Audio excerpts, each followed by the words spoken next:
Mansa Musa, the pilgrimage that changed how the world saw Africa.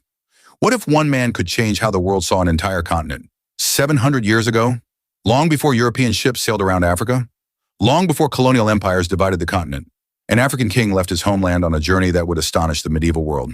His name was Mansa Musa. Today, many people remember him for one thing, his wealth. But if gold were the only reason history remembered him, his name would have disappeared centuries ago. Because Mansa Musa was more than a wealthy king. He was the ruler of one of the greatest empires of the medieval world. When Mansa Musa became ruler of the Mali Empire, he inherited a kingdom unlike any other. Stretching across vast regions of West Africa, Mali controlled the great trade routes that crossed the Sahara.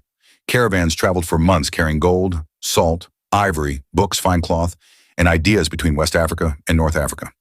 Its cities welcomed merchants from distant lands. Its markets connected worlds. Its wealth was not measured only by gold, but by the influence it held across the desert. Then, in 1324, Mansa Musa made the decision that would change history. He would perform the Hajj, the pilgrimage to Mecca.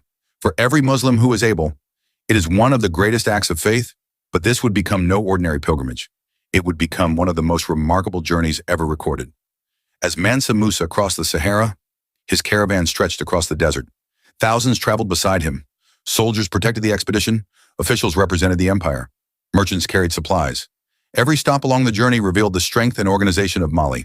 This was not simply a king traveling alone. It was an empire on the move. When Mansa Musa arrived in Cairo, the city had never witnessed anything quite like it. People crowded the streets. Merchants spoke of the king from Mali. The court of the Mamluk Sultan welcomed him.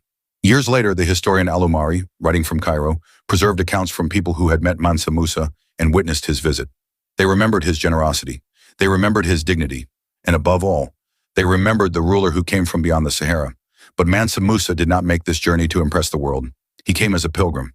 Yet along the way, the world discovered the Mali Empire. For many beyond Africa, this was their first glimpse of a kingdom whose influence reached far beyond the desert. When Mansa Musa returned home, he brought back more than memories. His reign became associated with the growth of learning, trade, and religious institutions across the empire. Cities such as Timbuktu gained even greater prominence as centers of scholarship. Students traveled great distances in search of knowledge. Mosques stood as symbols of faith and community. Books became treasures valued alongside gold. Mansa Musa understood something that every great civilization eventually learns.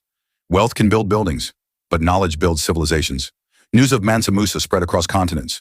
Arab chroniclers wrote about him. Travelers carried stories of Mali from city to city. Then, decades later, his image appeared on one of Europe's greatest medieval maps, the Catalan Atlas of 1375. There he sits, an African king upon his throne, holding a golden nugget in his hand, not as a legend, but as a ruler the world had come to recognize.